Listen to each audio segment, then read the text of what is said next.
오늘 우리는 호세아서 6장 1절부터 11절 말씀을 통해서 땅의 일과 하늘의 일의 연결이라는 제목으로 함께 말씀 듣도록 하겠습니다. 오늘 하민이 하준이가 이렇게 다연이랑 이렇게 졸업하는데 제가 오면서 차에서 얌전히 있어야 된다고 그렇게 단도리를 했는데 이러네요. 참 쉽지가 않습니다. 애 키우는 게 쉽지가 않아요. 이번에 성탄절 우리 행사하고도 우리 하민이 하준이가 삐졌거든요. 왜 삐졌냐면요, 우리 유치부 행사하면 우리 특별상 이렇게 주잖아요. 이렇게 주는데 자기들을 대표로 한 번도 안 부른다는 거예요. 아빠는 너무 섭섭하다는 거예요. 그래, 그게 목사 아들의 숙명이다. 어쩔 수 없다. 근데 그게 그렇게 섭섭했나 봐요. 네, 그래서 오늘 참 걱정을 많이 했는데 이렇게 또 아이들 졸업할 수 있어서 참 감사하고 7년 동안 키우느라 참 고생한 저를 위해서 박수 한번 주시길 부탁드립니다. 네, 우리 사모님, 네, 아 진짜 고생 많이 했습니다. 네, 감사합니다. 네, 호세아 6장 1절부터 11절 통해서 우리 말씀 듣도록 하겠습니다. 호세아서는요, 북이스라엘의 멸망 직전에 호세아 선지자를 통해서 예언하신 말씀입니다. 북이스라엘 왕 여로보암 2세 때의 이야기였고요. 북이스라엘은 다 알다시피 아수르에 의해서 패망하고 포로로 잡혀가게 됩니다. 순차적으로 북이스라엘의 멸망 후에 남유다가 바벨론에 의해서 멸망하게 되죠. 북이스라엘의 멸망은 사실 여러 왕들의 범죄들과 이스라엘의 범죄에 의해서 하나님의 심판으로 이스라엘이 멸망하는 과정을 겪게 됩니다. 북이스라엘의 악에 대해서 하나님은 몇 가지 사례를 호세아서를 통해서 또 호세아 선지자를 통해서 고발하십니다. 호세아 13장 2절 말씀을 통해 하나님께서는 이렇게 말씀하십니다. 이제도 그들은 더욱 범죄하여 그 은으로 자기를 위하여 우상을 부어 만들되 자기의 정교함을 따라 우상을 만들었으며 그것은 다 은장색이 만든 것이거늘 그들은 그것에 대하여 말하기를 제사를 드리는 자는 송아지의 입을 맞출 것이라 하도다. 이만큼 금은 보화, 부에 대한 탐욕과 그것을 통한 우상 숭배가 북이스라엘을 잠식했음을 알 수 있는 구절입니다. 2장 8절도 마찬가지입니다. 곡식과 새 포도주의 기름은 내가 그에게 준 것이요 그들이 바알을 위하여 쓴 은과 금도 내가 그에게 더하여 준 것이거늘 그가 알지 못하도다. 하나님께서 주신 양식과 좋은 보석들을 바알을 위해서 사용했다라는 고발입니다. 이로 인해서 호세아 선지자를 통해서 북이스라엘에게 경고하시고 북이스라엘은 결국 회개하지 않고 아수르에게 패망하게 됩니다. 호세아서는요 아주 독특합니다. 다른 소선지서들과 다르게 호세아라는 한 사람의 인생을 사용하셔서 북이스라엘을 고발하시고 하나님의 마음이 무엇인지를 알려주는 아주 독특한 책입니다. 그 한 가지가 무엇이냐면요, 호세아의 인생을 통해 하나님을 알려주시는데 어떤 인생이었나요? 호세아가 고멜과 결혼하게 만듭니다. 근데 고멜은 음란한 여인이었어요. 그 음란한 여인과 결혼을 통해서 자식을 낳게 하고 고멜이 결혼 후에도 음란을 저질러도 그것을 용서하게 만드는 호세아 이야기입니다.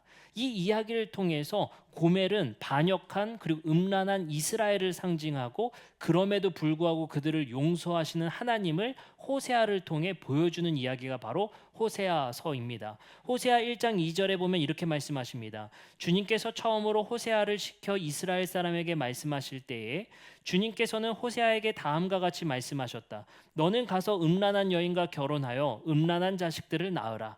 이 나라가 주를 버리고 떠나서 음란하게 살고 있기 때문이다 라고 말을 합니다. 그것을 한 사례를 통해 호세아의 인생을 통해 북이스라엘의 범죄를 고발하고 그럼에도 불구하고 고멜을 사랑했던 호세아처럼 하나님도 너희를 그렇게 사랑한다라는 말씀을 전하시고자 합니다. 호세아서 3장 1절 2절에 그 중요한 말씀이 나옵니다. 주님께서 나에게 또 말씀하셨다. 너는 다시 가서 다른 남자의 사랑을 받고 음녀가 된 그 여인을 다시 사랑하여라.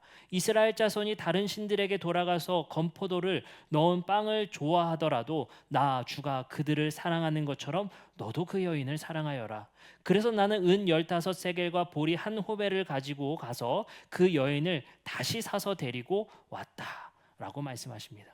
그래서 호세아의 인생을 통해서 하나님의 마음이 어떤지, 북이스라엘이 어떤 범죄를 했는지를 알려주시는 책이 바로 호세아서입니다. 아주 독특하죠. 그 맥락 속에서 오늘 본문을 함께 살펴보고자 합니다. 오늘 본문이 6장의 말씀이었죠. 북이스라엘의 범죄의 고발과 함께 하나님께서 그들에게 어떤 마음이셨는지를 이렇게 말씀하십니다. 1절과 2절입니다. 오라 우리가 여호와께 돌아가자. 여호와께서 우리를 찢으셨으나 도로 낫게 하실 것이요 우리를 치셨으나 싸매어 주실 것임이라.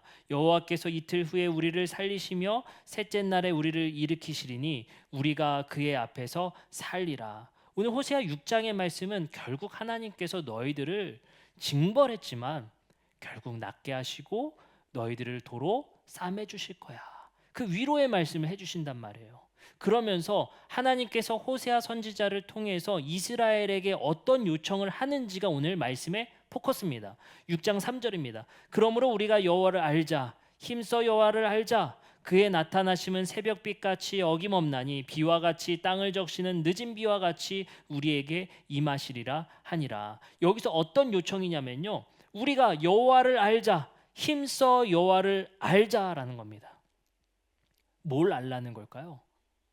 뭘 알라고 말씀하시는 걸까요? 여호와에 대해서 알라고 하는데 여호와의 어떤 것에 대해서 알라고 하는 걸까요?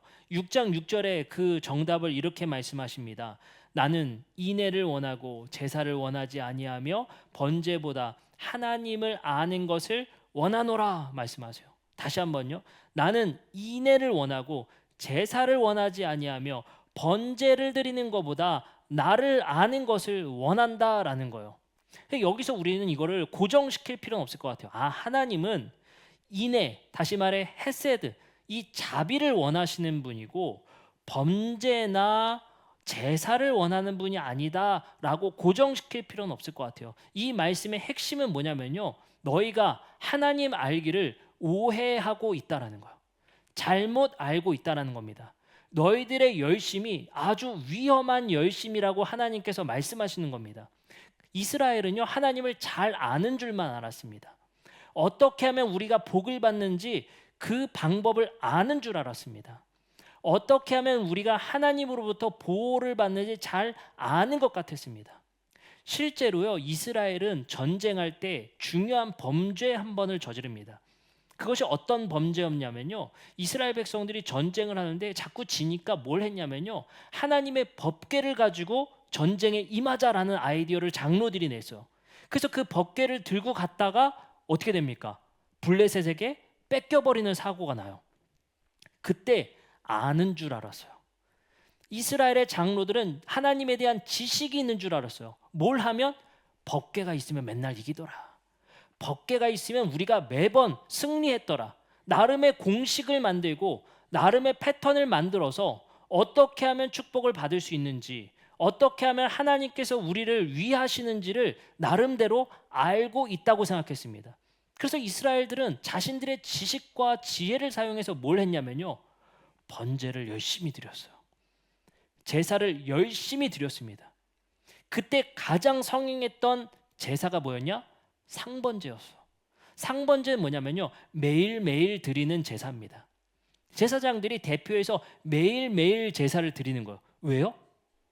혹시라도 누가 범죄했을까 봐 매일매일 제사를 드리는 거예요. 근데 그 안에 어떤 탐욕이 있냐면요, 그래, 죄를 져도 돼, 회개하면 되잖아. 그래, 잘못 저질러도 돼, 회개하면 되잖아. 그래, 은과 금을 탐욕해도 돼, 바알을 섬겨도 돼. 왜? 제사장들이 매일 제사 드려주고 있잖아. 이런 식의 사고방식을 가졌단 말이에요. 그렇기 때문에 호세아 선지자를 통해서 하나님께서 고발하신 건 뭐냐면요, 너희가 나를 오해하고 있다는 거예요. 인간의 지혜와 지식을 통해 하나님을 알고 있다 너희가 착각하고 있다는 겁니다. 우리도 그런 착각에 많이 빠지는 것 같아요. 이렇게 하면 주시겠지? 이렇게 하면 좋아하시겠지? 이렇게 하면 즐거워하시겠지? 나름의 지식과 지혜를 가지고 나름의 경험을 가지고 하나님을 추측하고 하나님을 안다고 말하는 우리들인 것 같습니다. 하지만 하나님께서 오늘 호세아 선지자를 통해서 분명하게 말씀하시는 것은 나는 너희들의 지혜와 지식, 그 위에 계신 분이라는 것을 이스라엘에게 말씀하십니다. 어쩌면 우리도 그런 것 같아요. 우리가 교우 간의 관계가 깨져도 내 열심을 다하면 된다. 내가 사람과의 관계와 아픔이 생기더라도 나는 하나님께 충성한 거다라는 착각을 가질 때가 참 많이 있는 것 같습니다. 사역을 하다 보면요, 교회 생활을 하다 보면요, 희한하게 좋은 일만 있을 것 같은 교회가 다툼이 참 많아요. 교사 선생님들끼리의 다툼, 선교회끼리의 다툼, 다툼 속에서의 또 아픔이 생기는 것들 참 많이 보게 됩니다. 근데 그 이유를 살펴보면요, 사실 별것도 아니에요. 근데 그 이유 중에 많이 나타나는 현상들이 뭐냐면요, 아주 나쁜 사람 때문에 일어나는 게 아니에요.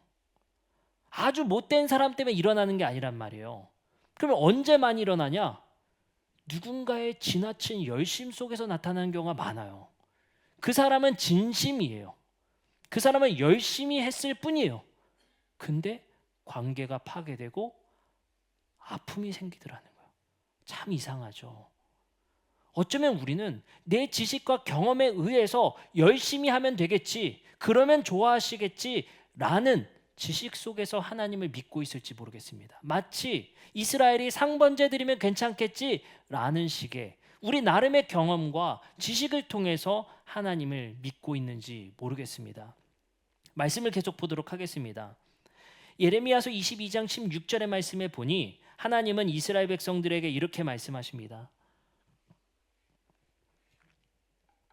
무엇이 하나님을 아는 거냐? 그것에 대한 답변으로 예레미야서에서는 이렇게 말씀하십니다.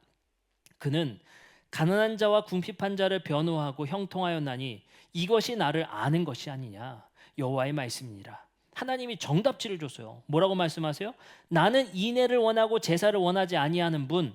예레미야서 22장 16절 나를 아는 것은 가난한 자와 궁핍한 자를 변호하고 형통하는 것, 그것이 나를 아는 사람 아니겠느냐라고 하나님께서 말씀하십니다. 다시 말해서 어떤 행동에 국한할 수는 없지만 하나님을 안다는 것은 내 지식과 내 지혜를 선하게 사용하는 것, 그것이 바로 하나님을 아는 것이라고 말씀하십니다. 어쩌면 하나님을 안다는 것은 우리가 잘못된 열심을 나타내는 것이 아니라 도리어 주변의 이웃에게 인애를 다하고 가난한 자와 궁핍한 자를 변호하고 하는 행동이 하나님을 바르게 아는 사람의 행동 아니겠느냐라고 하나님께서 말씀하십니다. 여러분들, 오늘 주제는 바로 안다는 겁니다. 안다는 것. 알미 무엇이냐라는 것입니다. 여러분들, 이스라엘 백성들은요, 자신들이 전쟁을 통해 나라가 패망하거나 안 좋은 일이 생기면 과거의 역사를 통해서 현재를 반성합니다. 신정 국가였기 때문에 자신들에게 가뭄이 생기거나 우한이 생기면 과거에 있었던 역사인 성경을 보고 지금을 반성하는 게 이스라엘 백성들의 세계관입니다. 그 중에 가장 중요한 세계관이 뭐냐면요, 아담과 하와 이야기입니다. 이스라엘은 실제로 패망하고 바벨론 땅에 끌려가서 집필된 게 창세기의 이야기란 말이에요. 그 이야기를 구전해주고 할아버지가 손주들에게 말해주면서 창세기 이야기를 어떻게 교훈시켜 줬겠어요? 야, 그런 일이 있었대가 아니에요. 그게 우리다. 그 이야기가 우리야 라고 말해주는 책이 바로 창세기 이야기입니다. 우리는 왜 이렇게 될 수밖에 없었냐? 우리는 왜 이런 범죄에 빠질 수밖에 없었냐? 아담과 하와 이야기를 들려줄게 하면서 들려준 이야기가 창세기 이야기예요. 근데 창세기에서 아담과 하와가 범죄할 때 한 메시지에 주목해 봅시다. 창세기 3장 5절에 선악과를 따먹는 장면입니다. 이렇게 말씀하십니다. 너희가 그것을 먹는 날에는 너희 눈이 밝아져 하나님과 같이 되어 선악을 알 줄 하나님이 아심이니라. 여기서 뭐예요? 알에 대한 거예요. 아는 것에 대한 겁니다. 뭐에 대해서요? 선과 악을 아는 것이라는 거예요. 여기서 범죄의 포커스는 뭐냐면요, 판단이고 알미입니다. 실제로 아담과 하와가 선악과를 따먹은 범죄의 결과가 알을 얻은 거예요. 아는 것, 판단을 얻은 겁니다. 그때부터 하나님을 의지하기보다는 선과 악에 대해서 스스로 규정하고 선과 악을 스스로 심판하게 되는 이야기로 넘어갑니다. 그게 뭐죠?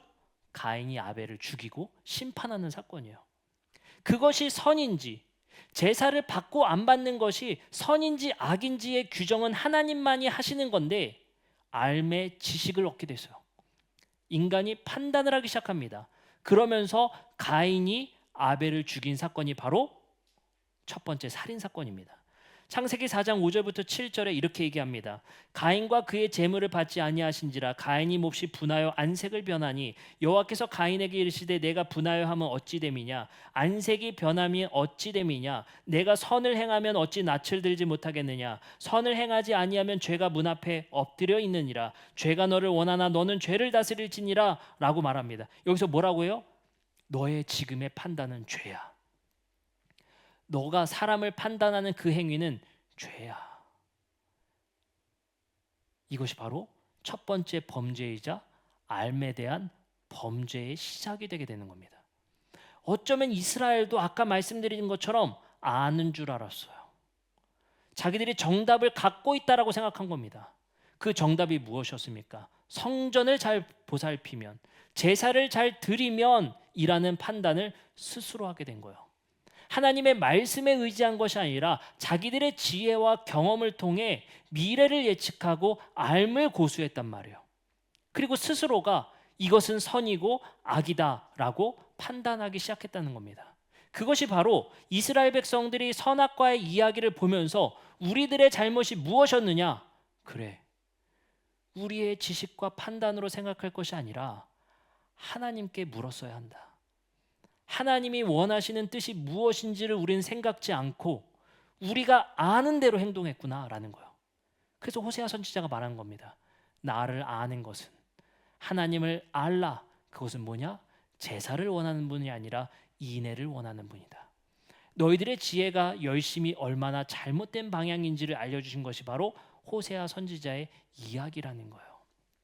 그래서 우리 그리스도인들은 성경의 말씀의 기준에 의하여서 하나님의 뜻이 무엇인지 그의 나라와 의가 무엇인지를 고민하고 씨름하는 사람들이 우리들입니다.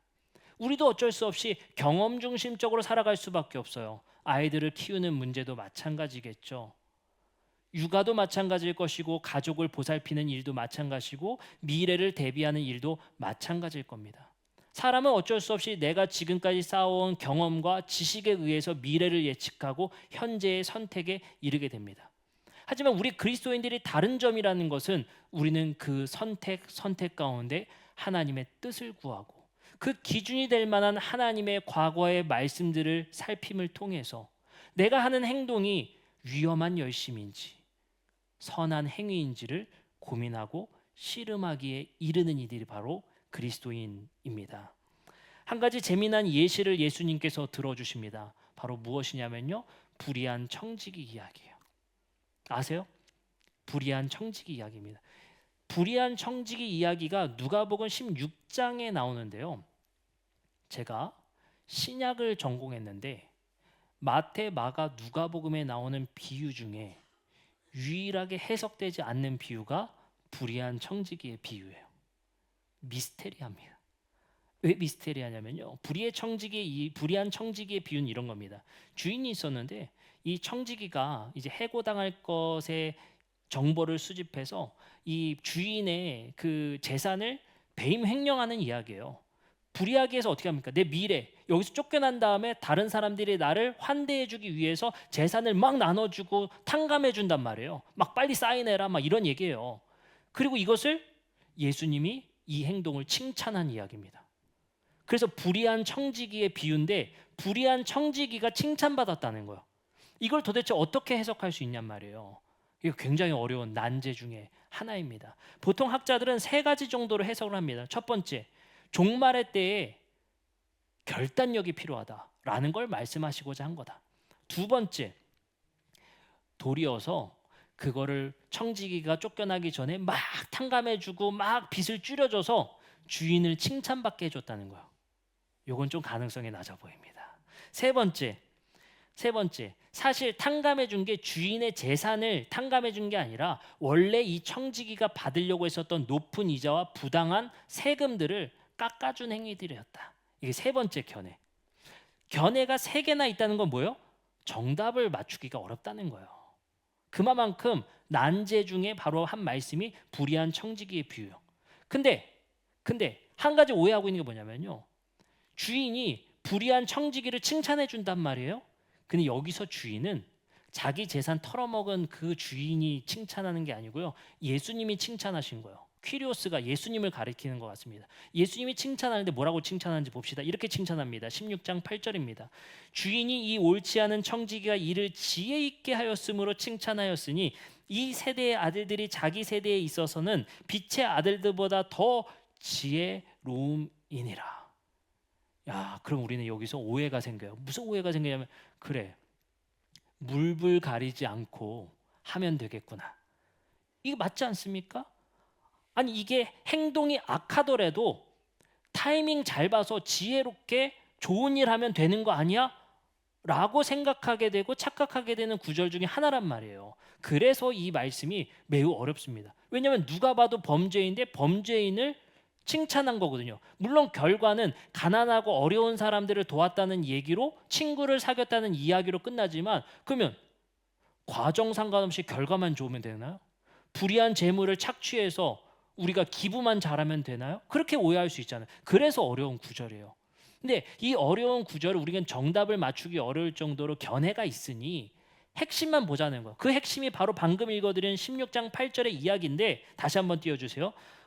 주인이 이 옳지 않은 청지기가 이를 지혜 있게 하였으므로 칭찬하였으니, 뭐라고 하냐면요, 이 세대의 아들들, 지금 시대의 아들들이요, 자기 시대에 있어서는 빛의 아들들보다 더 지혜로움이라. 여기서 빛의 아들들이 성도거든요. 그리스도인들보다 더 지혜롭다는 거예요. 이 칭찬을 예수님이 여기서 아마도 반어법을 쓰신 것 같아요.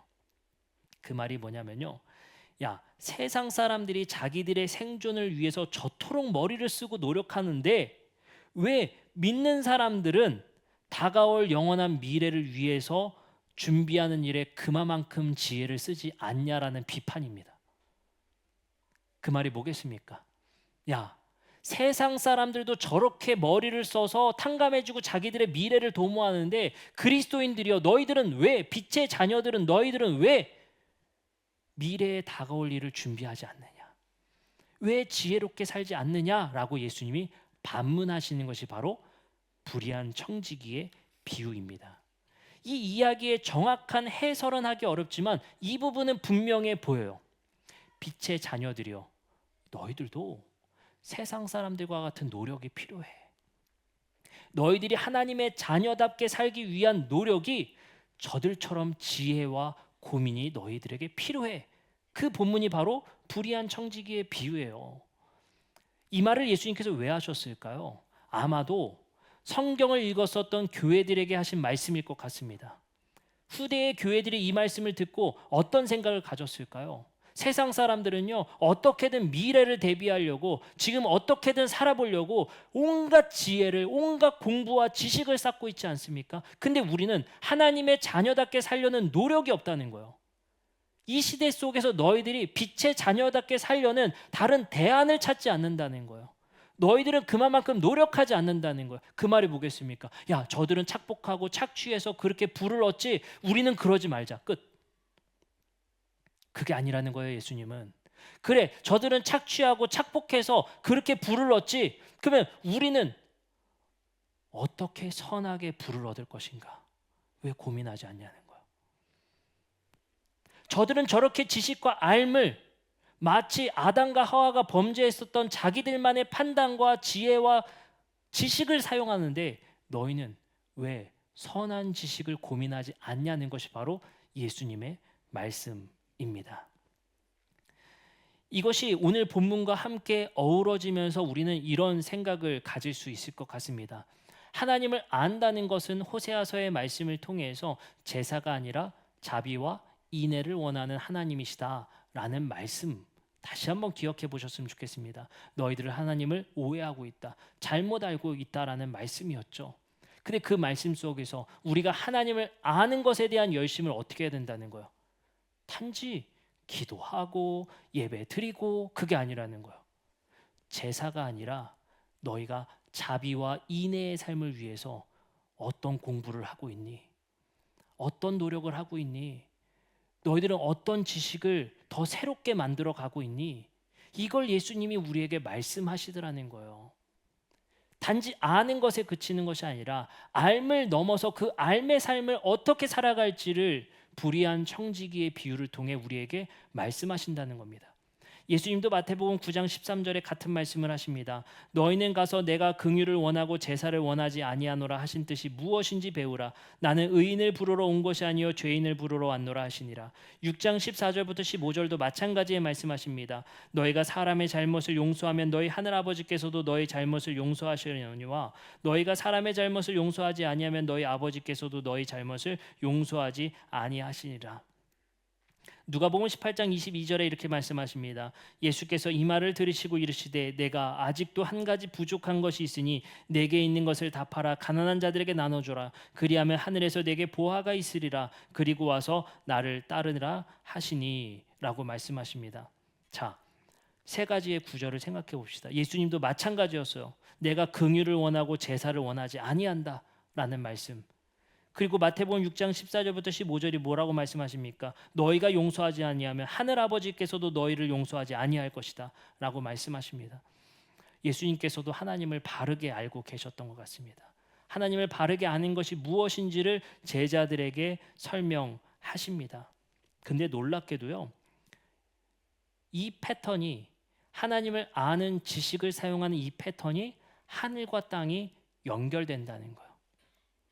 패턴을 보세요. 너희가 땅에서 용서하지 아니하면 하늘의 아버지도 용서하지 아니할 것이다. 너희가 다 팔아 가난한 자에게 나눠주면 하늘의 보화가 있을 것이다.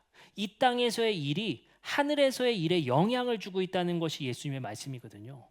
하늘과 땅의 일이 별개의 일이 아니라 땅의 일과 하늘의 일이 하나의 연결고리가 있다는 거예요.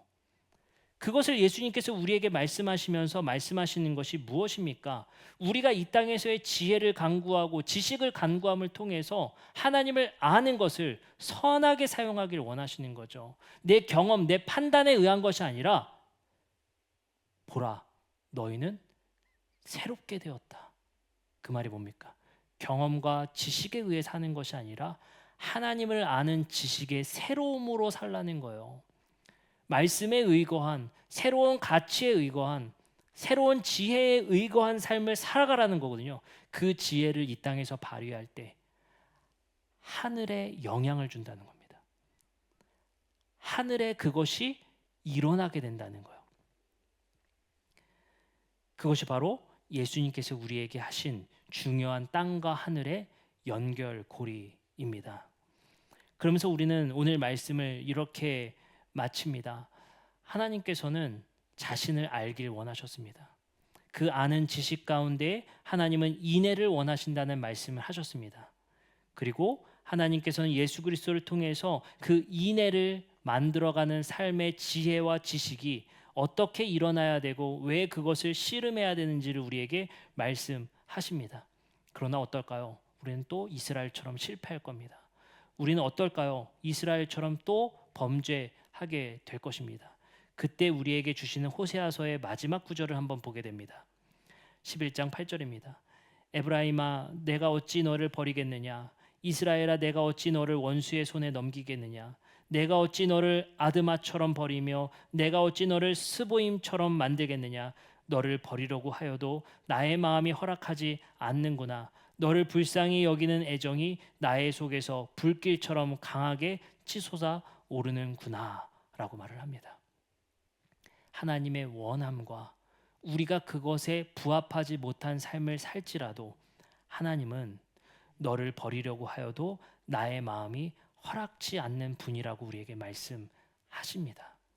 물론 오늘 말씀들을 통해서 우리가 어떤 하나님에 대한 지식을 알아야 되는지를 말씀하셨지만 그럼에도 불구하고 하나님은 그거를 못하는 이도 버리지 않겠다라는 하나님의 위로의 말씀이 끝내 나온다는 말씀을 기억하셨으면 좋겠습니다.